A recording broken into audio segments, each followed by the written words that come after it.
introduce a little anarchy. Upset the established order, and everything becomes chaos.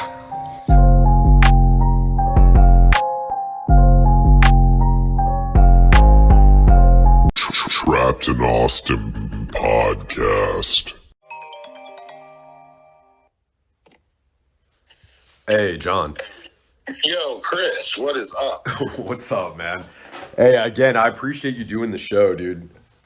Yeah, man, I'm honored to be on. I think it's really cool. Yeah, I've been doing this for a few years now. It kind of just started off as just me and a buddy of mine kind of fucking around, and then it kind of segued into me doing interviews.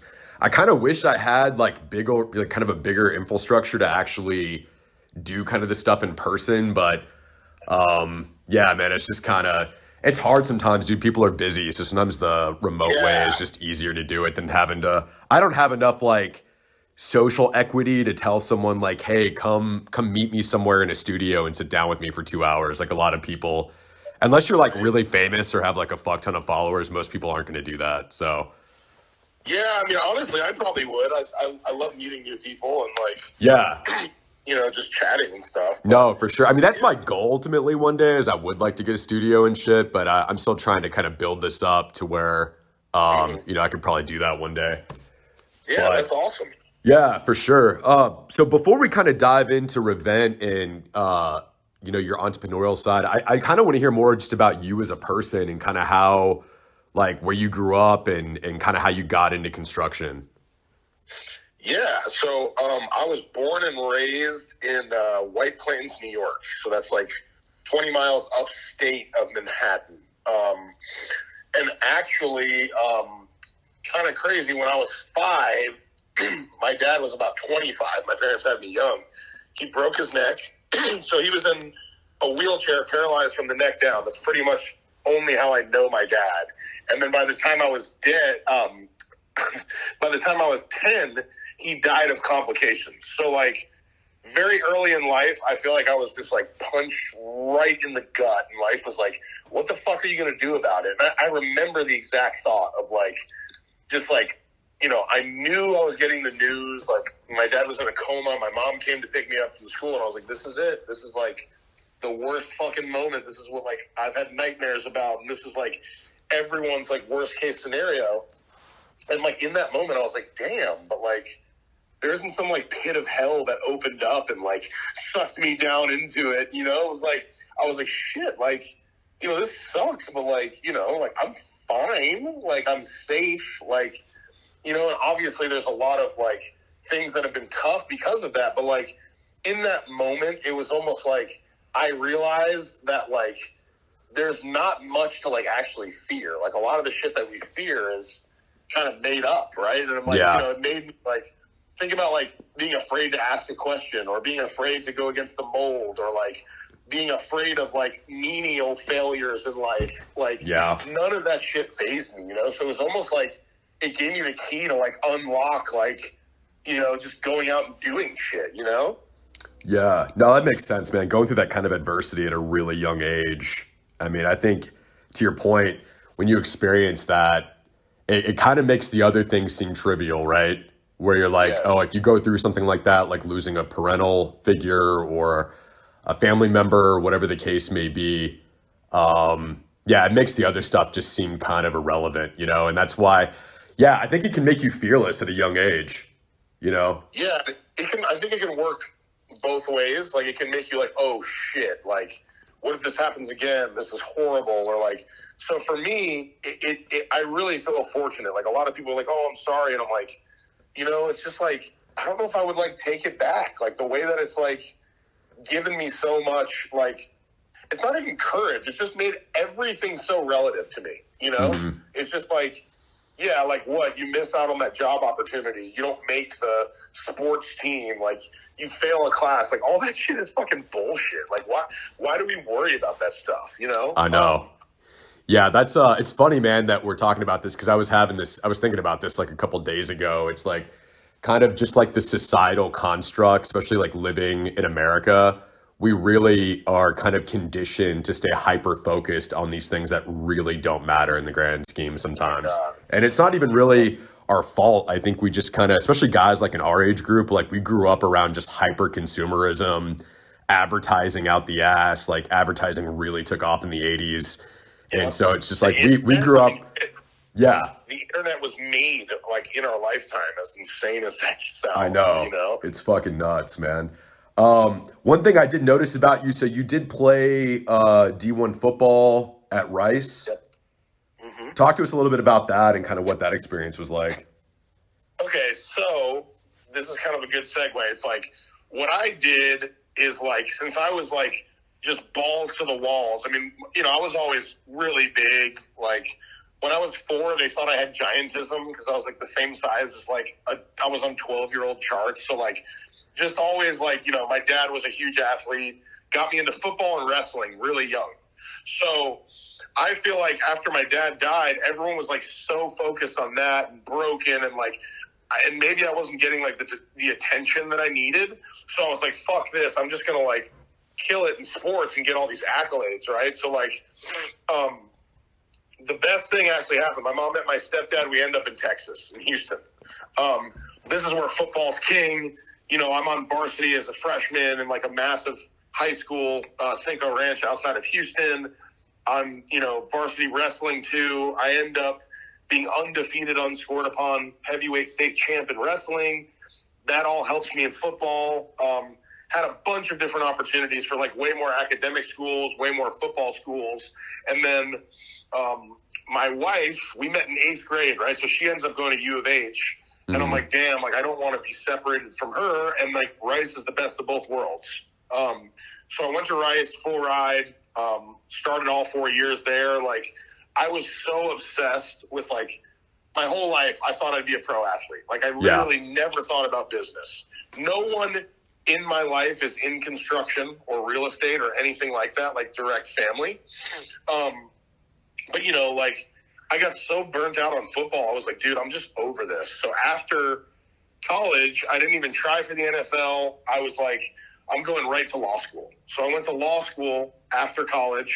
And at that same time, I started a real estate investment company in Houston with one of my teammates. We started buying like low income housing, like in distressed areas, rehabbing them and renting them out. So this is where my love for like real estate and construction started growing while I was in law school. I'm growing both at the same time. And then I got an opportunity to come to Austin to partner with like some heavy hitter, like multi-millionaires. They wanted me to be the CEO of their home building company because I've been learning all this general contracting and remodeling houses, and I had my company and we kind of crossed paths. So instead of taking the bar, I went out to Austin for this opportunity. Okay. And that's basically, you know, like, where do you want to go from there? You want me to just keep going, or do you have any questions? Yeah. So, like, one thing I'll ask real quick is, so what year was this when you moved to Austin? When I moved to Austin was late 2016. Okay, like, so you've been here a little while then. 2016. Yeah. So just to recap really quick, you skipped the bar. So while you're in law school, you're kind of growing this business on the side. Yeah. Okay. What was that like? Because one of the things that I kind of gathered just from, you know, kind of looking at your social media, obviously you're a family man and you have kind of this growing, booming business right now with Revent. Am I saying that correctly? It's called Revent, right? Yeah, right. Okay. It's like a abbreviation of Revent. Yeah. So obviously, man, you're really good. I would assume here, and maybe I'm wrong. You're obviously, you know how to manage your time well. And it seems like, I mean, you probably would agree with me on this. It's like everything is like kind of a balancing act, right? It's like work and play and family. Yes. So you kind of started doing that young, it seems like. And so that's probably really helped you out, I would assume, kind of in your entrepreneurial journey. Because I could imagine being in law school and having a business simultaneously. That was probably hard. Like, you know, having a kid at the end of law school, like my last year in law school, I had a baby too. So, honestly, man, like I like to tell people, like, I'm not doing anything special. Like what I am better at than time management, like obviously I'm never late. I'm like very punctual. I don't waste people's time, but like what I am better at than managing time is focusing on the most important things that will give me like the biggest result, right? Like, and honestly, when I linked up with, came to Austin, Gary Keller of Keller Williams was a 51% partner in this company. And, he has this book, The One Thing. And that's where like we kind of linked up, and I was just like, damn, like I've kind of been doing this my whole life, because think about it, like my childhood, shit is just so fucking chaotic, like 24/7. And like, it was like, I have like super high ADD. I'm on like Adderall in like 6th grade, but like all of that stuff played into like where I could just pick up the balls that I needed and then drop them, instead of like just focusing on everything. And I know all these people that make like massive to-do lists and like their whole day is structured. Like, I'm not really like that. If anything, I cut off the fat and I cut corners, and I find the quickest paths to what's going to make me like the most successful. Yeah. Yeah. And I think that's solid advice, man. Cause I do think some people, I've even experienced this before. I think sometimes you see people, especially on the internet, that maybe you don't know very well, and you're like, how did they do all this? Like, how do they manage all of this and get all this done? So I think that's really insightful, man, for sure. Well, I appreciate that. And I think another thing that like I think I'm really good at is like I just kind of like, I don't really focus on any other person. Like, I'll see people and get envious, like all of us, but like I'm always just like super like hyper focused at what I'm doing in the moment. So like I think a lot of people, it's funny, they'll like look at what I'm doing now, they'll like, as you're listing off all this shit, I'm like, holy fuck, I have a lot going on. But it doesn't start that way. Like, it's just like anything. Like when you start juggling, you're juggling like 2 bowling pins, then you're learning more and more, and by the time you're like juggling like 10 bowling pins at one time, but you get it because you started with 2. Everyone's like looking to be like, get to 13. And it's like, dude, like you got to start taking a first step, not like you're not going to climb the mountain tomorrow, Mm-hmm. Yeah. How, so you moved to Austin and you're partnering with this other company at the time, and how give me sort of the story from there, and then how you got into Revent. Okay, so I moved to Austin. The Houston investment company is going great. Like at this time, I've remodeled probably 20 homes, like for our rentals. I did my own personal home in Houston. I had a couple clients like in Houston. So like, I'm feeling a little comfortable. I don't know jack shit really compared to like what I know now. Right. Yeah. I'm just faking until I make it, and just by my own like will and persistence, like getting it done. So then I come to Austin, and my first project, we find like a rehab on like a commercial quadplex. So there's 4 different units. They're all stacked next to each other. The permitting is 4 different permits. It's like the most insane project. I'm just thrown in the fire. I do stuff like that. We're buying all these lots in like really desirable areas like Terrytown. I'm doing like a flip a month at the same time. So it's like, but this is all on someone else's dime. It's like incredible, because I was absolutely fearless. I learned everything and anything. And what's crazy is that first quadplex, my plumber, my HVAC, my electric, my welder, and my framers, they're all still with me, man. So it was like so incredible, right? And like, I think this is my big break. I'm like, holy shit, like, I own 10% of this company. We're going to fucking take over the world.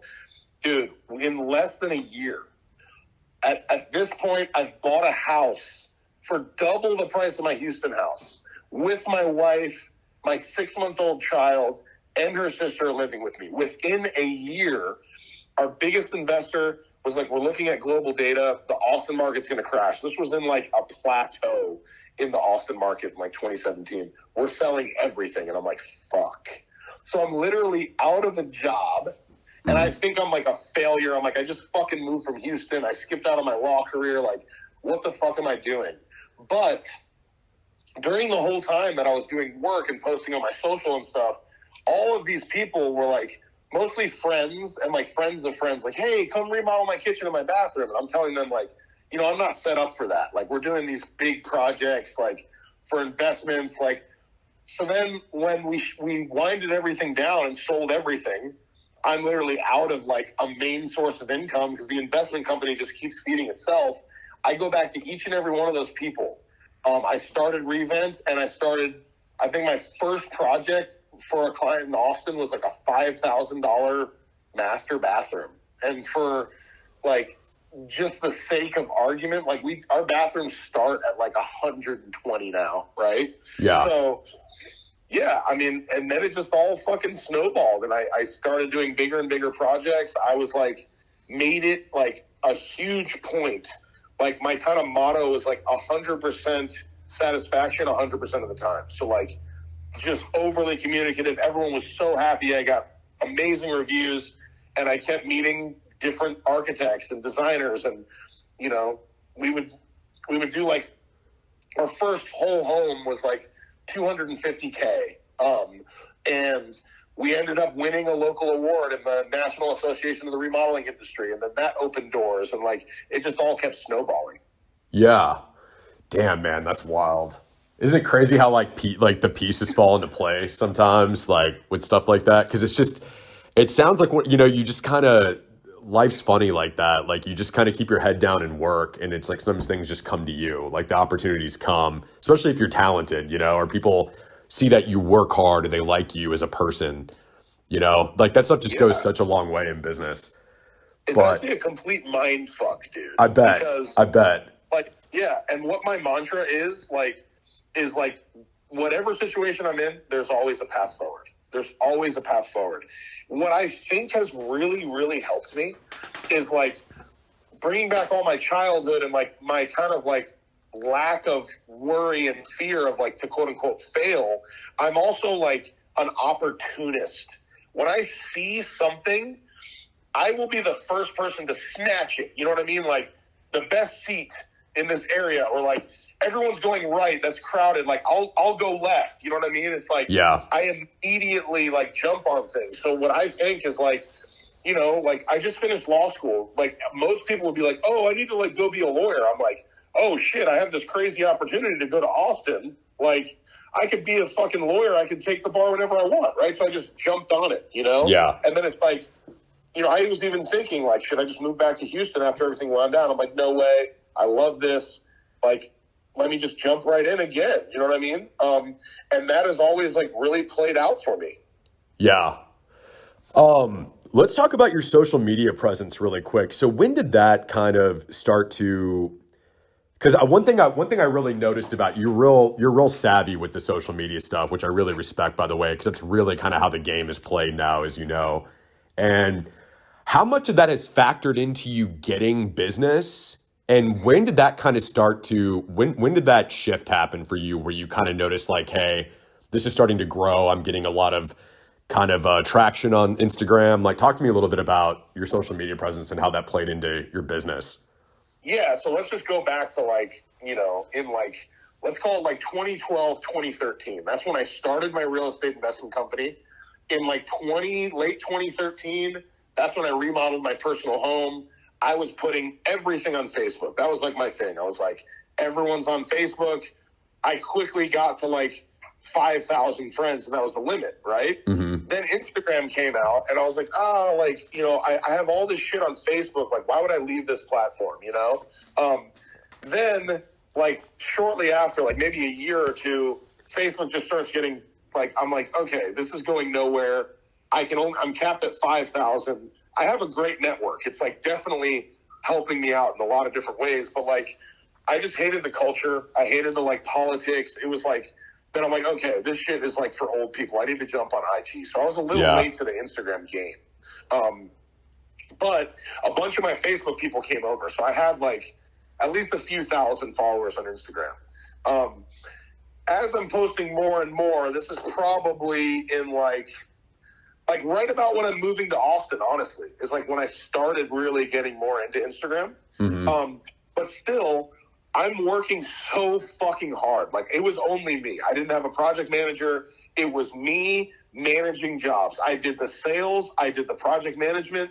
I did the estimates. Like it was only me. So like, I didn't have the liberty to like really post all that stuff. And like, I was kind of like, like I need to actually work. I need to survive. Right. Yeah. So as I was getting more and more like recognition.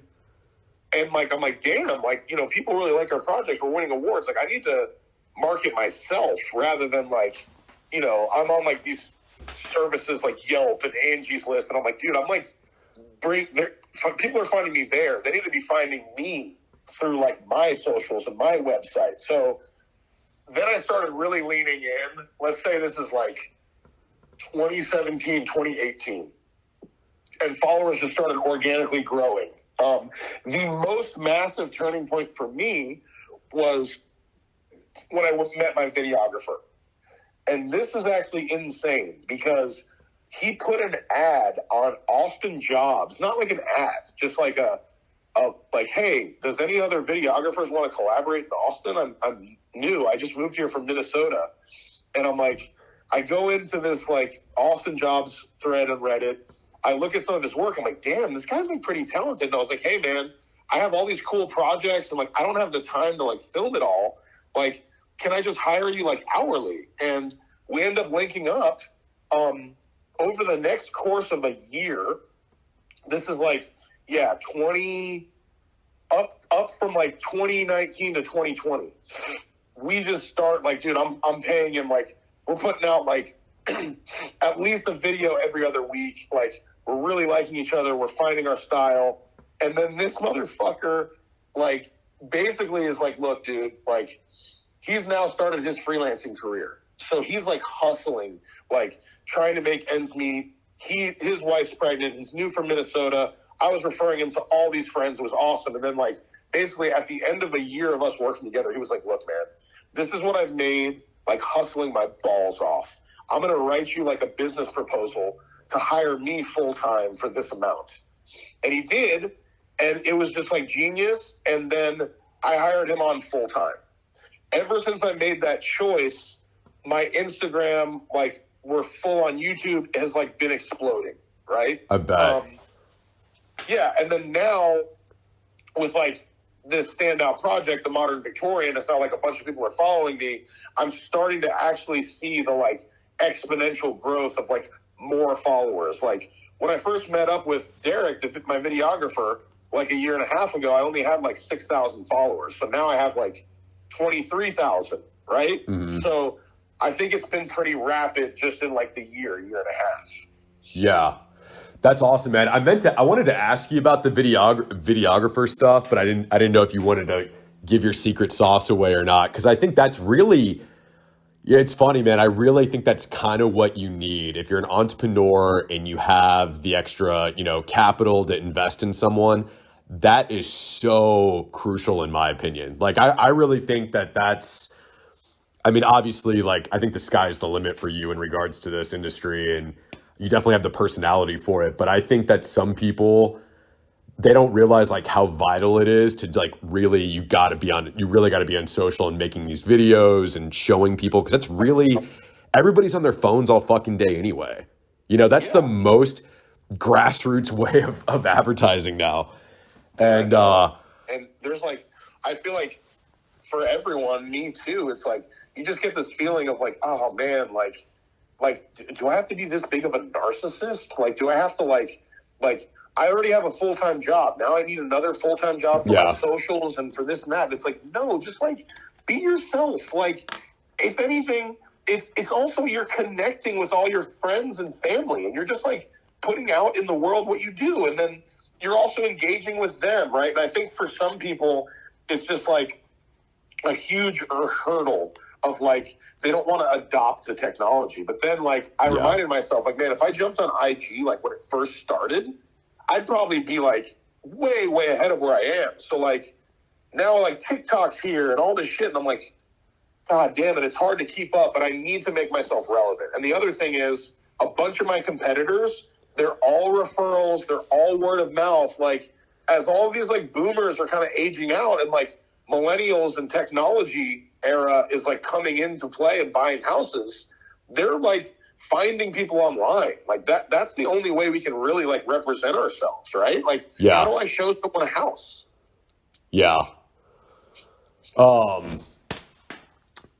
One thing I was going to ask you really quick. Sorry, dude, I'll edit this part out. I drew a blank real fast. Oh, Oh, that's okay. Oh, I know what I was going to ask you. What's your videographer's name again? Derek Clark. Derek. So Derek Clark does Creation. he, I know he films everything, but I'm also assuming that he manages all of it for you as well, as far as the editing, getting it uploaded to your socials. Like, does Yeah. he handle all of that? Like, he manages the YouTube page? Okay. Everything. That's so awesome, dude. We work on concepts together. Like he'll help me brainstorm. We'll come up with like ideas. But what's so cool about him is he loves, like, he wants to get better in his career. And he's like, dude, like, how about I multiply you like 20,000 times? And I never say no. Or he's like, I'm going to make you drop out of the sky as like a superhero. And I think that like puts so much like flair and pizzazz into this like industry that's normally so boring. And then get this, how crazy this is. Since we dove into YouTube, I've had 2 different production companies with TV reach out to me because they love our videos. And they found us, like, you know, they have these, like, talent scouts, right? Yeah. I fucking signed up with a production company. We filmed with them for, like, 2 weeks. I'm, like, 1 week away from getting approval of having our own show on, like, a major network. Wow. That's awesome, man. Dude, that's thank fucking you. dope. Like, I was just like, damn. Like, all because, like, my videographer helped me get the balls to, like, really fucking put out content and, like, stop being self-conscious, and like he really helped me believe in myself. And then like since he's put it out in such a professional way, like it's gotten me noticed by like all these different production companies. And like, you know, I have clients now finally, and the first time in my life, like at least on Instagram, there's people that are inquiring. You know, they might not be the right type of client, but they're seeing me in multiple places. We're doing tons of SEO, like just with our website. So people might see us there in Google Ads, and then they get on Instagram and see another way. And it's like, they're just seeing me from all angles, you know? Mm-hmm. How much, and you don't have to tell me this, I'm just kind of curious, because I do think there's a lot of misconceptions. I think a lot of people, and I've even dealt with this before, I think some people think you got to have, you know, these really expensive rigs. You got to have all these different, you know, lighting components to do content, and you got to have like really expensive cameras.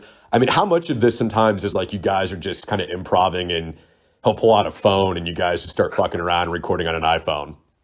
Well, like, dude, there's a lot of that, like, but it's like really just like getting one nice camera with like 2 different lenses. Derek has like, he has like grown and like bought some really good lights to where like when we're doing interview style, he has that lit up. He's expanded and bought a drone, and it's like, so we're actively doing this, right? But like, what he's really the best at is editing. And like just looking at like his videos before, like when he just had his camera, they're fucking awesome because they're edited well, they're thought out, like they're not just boring shit. Like, so in my opinion, if you're just like getting yourself in front of the camera and getting like, I used to literally just film for stories and use my hand to fucking narrate. And like so many people were like, dude, this is awesome, you know, but like, why don't you put yourself in front of the camera? Yeah. So, like, yeah, you don't need like, you know, hundreds of thousands of dollars of equipment. I just have one videographer with like, you know, obviously he's like a professional and he has like a good amount of gear. I'd say probably like 10K worth or maybe a little more, but like, you know, you can start much smaller with just one guy and like get it done. Or you could just hire someone that has all the equipment hourly and like put out a few videos, like test the waters. For sure. No, man, that's awesome. I think some people like, I think what happens is it's not so much like the filming part or the content. I think sometimes the editing is where people, I think, kind of get overwhelmed. And I've even dealt with that where it's like just managing a YouTube channel alone. And you probably already know this, but that's like a whole project in itself, you know? God. So it's crazy, man. That's why, hey, listen, that's why, you know, this isn't for everyone. Like, that's why the people who are really good at it and are willing to put the money up, they can flourish in it. And some people just kind of, they get overwhelmed with it and they just don't even want to try, you know? Dude, if it was easy, everybody would do it, right? Know, honestly, he's a godsend because, like, it would just take me so long to, like, come up with the right captions and, like, to actually, like, schedule the post. So, like, he goes on IG, make sure that a video is out there. If I need to tweak the caption, I'll do that after he posts it. But then, like, getting on a posting schedule on YouTube, like, the other thing too is like, dude, it's so frustrating because in my opinion, like our YouTube is fucking gold. Like anyone that finds us new, they're like, this is incredible. It's the most underrated channel, but it's like, we're crawling, you know, we're finally getting to the point where like, you know, our views, like some of our more popular videos are in the like 4,000 to 7,000 view range, you know, but tons of them, they would only get like, you know, 50 to 100 views. And like, you know, Derek just the other day, like sent me a video of a guy that gave his whole journey on YouTube. He went 9 months getting under 50 views on every video. And then in the next year after that, he made 600K on YouTube. So I'm like, dude, any day one of these videos can pop. And like, when it does, we have a whole base of content that people can like binge watch, you know? Yeah. No, that's a good point, man. All it takes is that one video that just goes viral, and then people start paying attention to your page. Let's talk about the Modern Victorian real quick, man. Obviously, I know that you've been getting a lot of recognition lately for that house. How did that come about, dude? I'd love to hear kind of the backstory with that and just kind of how that sort of came to fruition. Sure, man.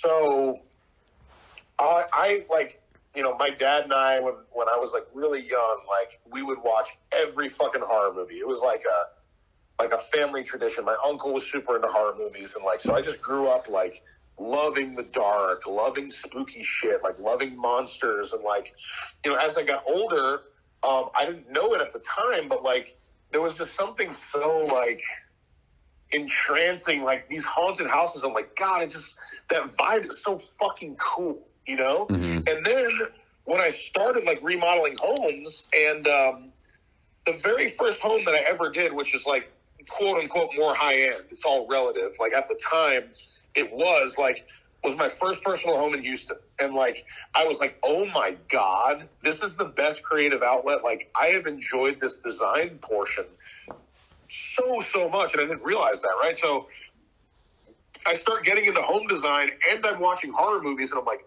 holy fuck, look at that trim. Like, look at those windows. Like, look at that roof peak. You know, I'm just like, these houses are beautiful. And, you know, a ton of them are Victorian, right? Mm-hmm. So then in Austin, like that first project that was like that 250K remodel that we won the award on, it was like a home from 1920.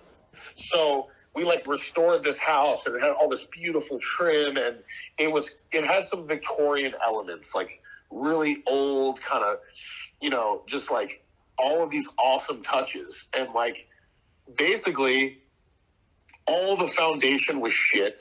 We had to rewire it, replumb it, like all this crap, and it was still super drafty. The insulation was so bad, and like I'm just like, damn, like I started brewing this idea of making a new home that looked like an old house, but it had all the best technology and, you know, building practices, and it was so sturdy, and, you know, it was like the envelope was super tight to the elements and like all that stuff, right? So then, this is also a good point. I linked up with a company called Joseph Design Build. They're like one of the biggest design build firms in Austin. They do like, you know, tens of millions of volume a year. And I just hit them up. And do they just do residential homes? Yes. Okay. Just residential. They do some like commercial stuff. Like they might do like an office building here or there, but like 98% residential. Okay. I hit him up, the owner, like this was like shit, I guess like 3 years ago now, maybe even a little more. And I was like, hey man, you know, I live in the neighborhood. I see your house is going up everywhere. Like I'm doing a bunch of remodels. Like, you know, I'd love to just meet up, and if you have time, like pick your brain. And he was like, okay, let's talk shop. We end up becoming super close. He like ends up being like a big brother kind of mentor type figure to me. And I'm telling him about the idea of like building a new Victorian house. He's like, dude, why don't you let us do the design? And I was like, what? Like, really? You know, he's like, yeah, I mean, we have 3 architects. Like, you know, I know it's not like our style, but we have our own style. We could do any style. And I was like, no shit. And he like is kind of like me, like tatted up, loves horror. Like, so we geeked out on this idea together. I sent them like all of these detailed like visions of the steel walls and the clawfoot tub and the front porch and like the cupola with the curved roof. And like they did the most incredible job of taking my like just brain vomits of like all these ideas and putting it all together into this beautiful masterpiece.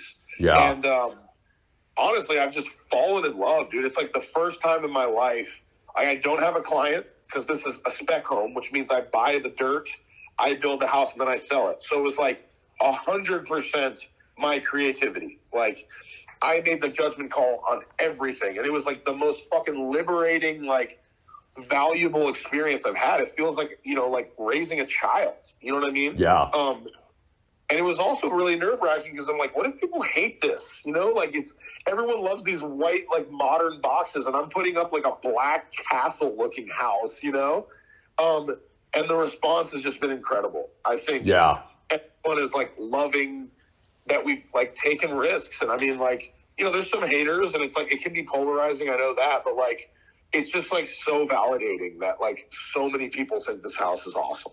Yeah, dude, the house is fucking incredible. Much like you, man. I love horror movies. So I love like just fucking weird, dark shit. I grew up a huge Addams Family fan. So, you know, obviously I know you guys have referenced the Addams Family a couple times on your socials, and I love it, man. The house is great.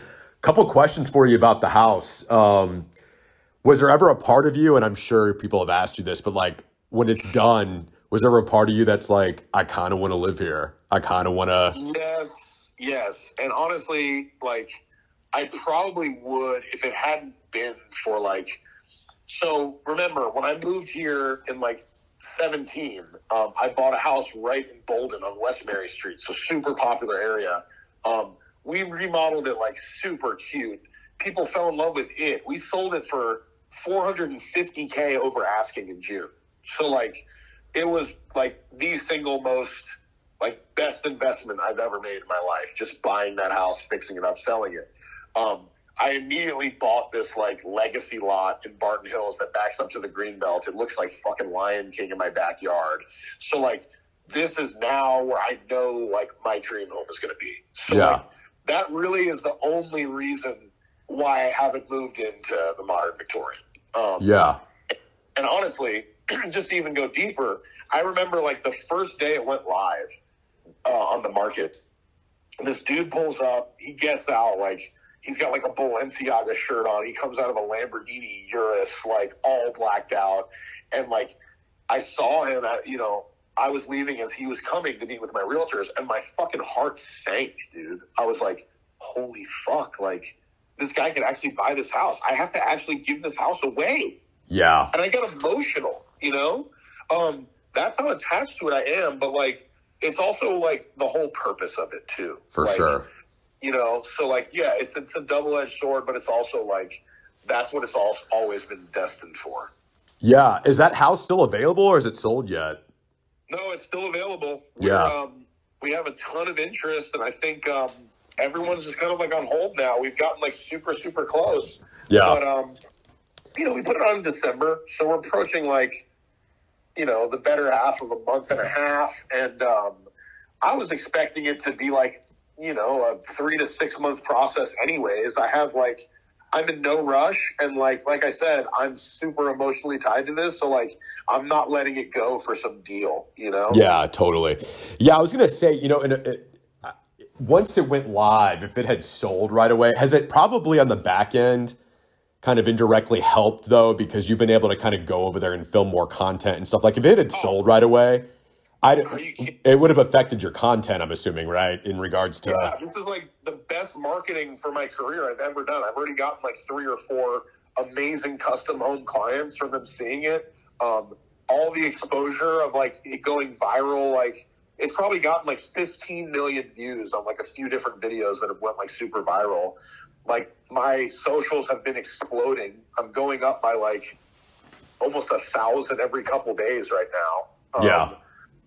So I'm really trying to use this to like piggyback, like, you know, just like, I mean, shit, if this becomes like a new concept, like it was like modern farmhouse. Like if this like Modern Victorian became a thing and like some motherfucker in like Beverly Hills, like he's like, hey, could you build this house here? I'd be like, fuck yeah. You know what I mean? Like, that's what I like really envision this of just like going wherever it takes me.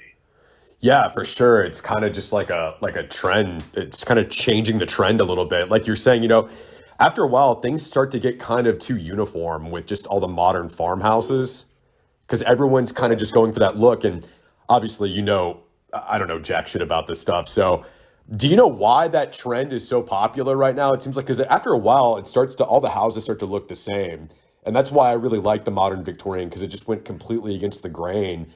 And Yeah. what ends up happening is, like you said, it could just take a few people with deep pockets to go, hey, I want a house like that. And then all of a sudden the culture shifts again. Yep. You know? And honestly, I think, like someone replicating or like duplicating or copying is like the biggest form of flattery. I would love nothing more than this to be more popular. Yeah. If anything, I just want people to like really know that like you can take risks. You don't have to do the same shit. Here's what my theory is. With the explosion, I mean, you'll see like, dude, like you said, it's like you have to survive as a business. You have to be on social. Like there's like mortgage brokers. There's like car salesmen. Like everyone has like, they're doing reels. Like every real estate agent needs to be doing reels. It's almost like how it goes, right? So what's happened is this like globalization of like Instagram, of like, this is in, and you see like every restaurant, they have this like industrial chic vibe, you know what I mean? Like steel and glass and subway tile. And like, I think that like a lot of that stuff is like, it makes trends just spread really fast. And what happens is the people that like, they're not in the industry and they just like, they really keep seeing this and they like it. The modern farmhouse has been fucking dead for like years, bro. Like, and it's still here. It's still like, people that aren't quite caught up, which is okay. But like, to me, it's just like, God, I'm so bored of it.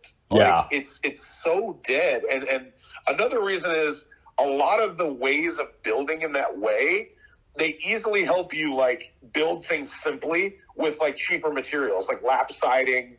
And like, there's a siding pattern called board and batten, which is basically just like flat boards. Like it's flat on the bottom, then you put like strips of trim across it, and it gives you that kind of like hash mark, like almost quilted pattern. And like 95% of the houses are board and batten or lap siding, and then you might see some stucco. Yeah. I think people are they think something works and they're just afraid to go out of that mold because they're afraid that they're not going to like sell as fast or make the amount of money, right? Yeah. Well, it's interesting because that explains why those houses get put up so quick too. I mean, those houses get thrown up fast, man. Yep. And yeah, that totally makes sense.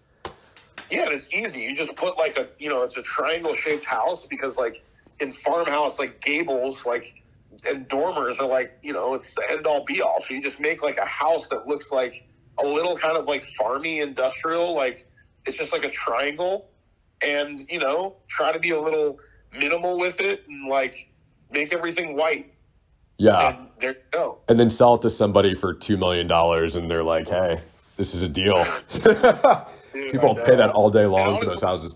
What's happened is the market was so hot and so hard to get into, especially in like cities like Austin or like San Francisco, where like the geography is so small, like, that it creates this crazy demand, and like our codes are so hard to build in that you can't keep up with supply, right? So like even up till like this past summer, boring modern farmhouse bullshit was selling at a premium.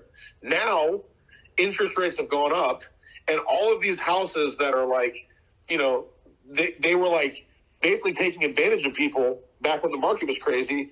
A lot of them have pulled them off the market because their value, like, they can't even sell them for like $1 million less than they thought. Oh, it's so crazy, dude.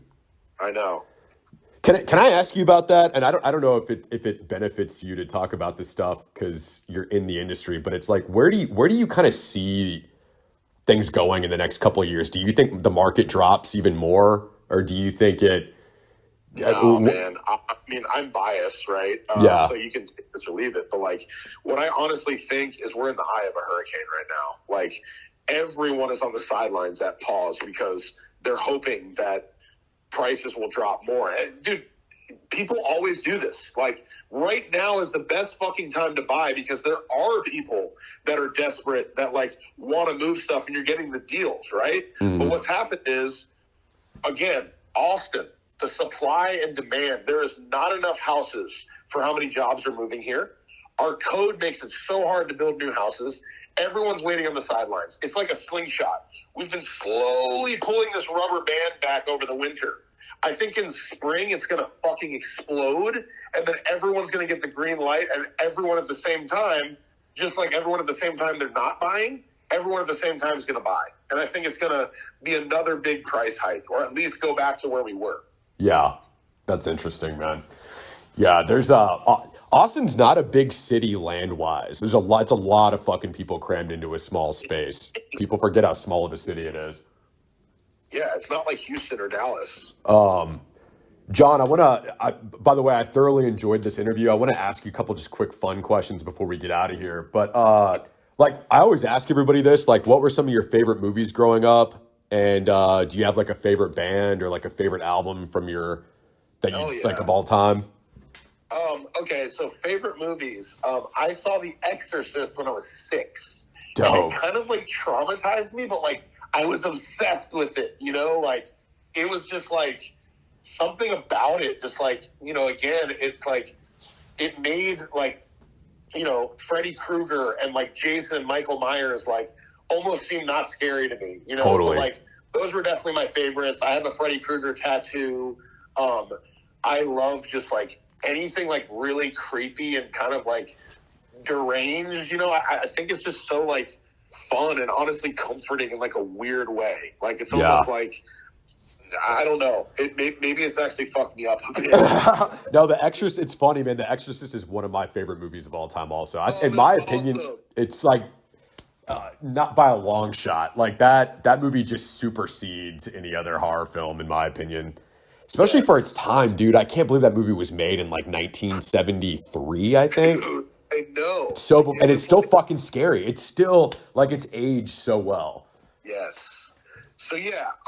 And then, like, band-wise, I was obsessed with Metallica. Like, there was probably a year or two where, like, maybe I only listened to Metallica. And Tool, Metallica and Tool are probably my two favorite bands. Yeah, man. You got good music selection, too, for sure. Yeah, I love Metallica. I was just fucking listening to, like, I really love, like, hardcore dubstep. Like, yeah, that's kind of like, you know, it's like really good to work to because there's like no words and like it's super like sporadic and just loud and like I love bass and like just obnoxiousness. So yeah, that should wake you up real quick. Fuck yeah. Hey John, I just want to say thanks again for doing this. It was a lot of fun. I know it ran a little long, but yeah, best of luck to you in the future, and you know we'll be in touch.